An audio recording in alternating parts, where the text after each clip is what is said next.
mapakitang tao. Huwag kang pakitang tao, huwag kang pakitang tao. Kasi di mo naman kami magugulo. Pwede ba huwag ka na mapakitang tao? Kasi di mo naman ako manloloko.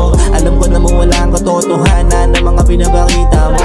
Kaya pwede ba huwag kang pakitang tao? Huwag kang pakitang tao, huwag kang pakitang tao. Kasi di mo naman kami magugulo. Pag nakaharap alam mo kung sino mabait. Talaga naman napakagaling magpanggap. Pero pag talikod dyan na unti-unti bumabalik. Sa dating gaganapan ng kanyang pag-uugali. Paiba-iba na nga ang kanyang mga sinasabi. Di mo na ako manloloko, matagal-tagal na rin kita nahuli. Kaya wag ka na nga ditong manloko. Matagal na kitang basado.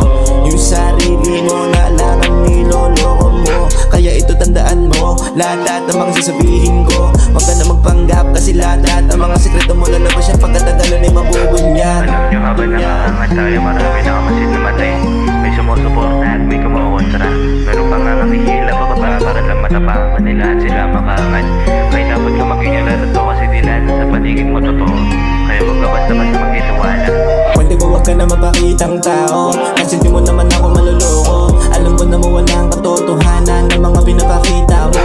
Kaya pwede ba wag ka pakitang tao? Wag kang pakitang tao, wag kang pakitang tao. Kasi di mo naman kami magugulo. Pwede ba wag ka na mapakitang tao? Kasi di mo naman ako maluloko. Alam ko na wala ang katotohanan ng mga pinapakita mo. Kaya pwede ba wag ka pakitang tao? Wag kang pakitang tao, wag kang pakitang tao. Kasi di mo naman kami magugulo. Kapag ako'y walang-wala, di mo ako makilala. Pero ngayon nagkakaroon, bigla mo akong naalala. Gagawa ka na nga dito manloko. Matagal ka na namin bistado. Yung mga ganyang galaw mo matagal na namin kinabisado. Kita-kita naman sa mga mata mo na walang katotohanan ng mga pinapakita mo. Kaya wag ka na nga dito magugulo. Kahit na anong gawin mo lalabas at lalabas at sisingaw yung mga tinatago mo. Tarantado, lumayo-layo ka na dito sa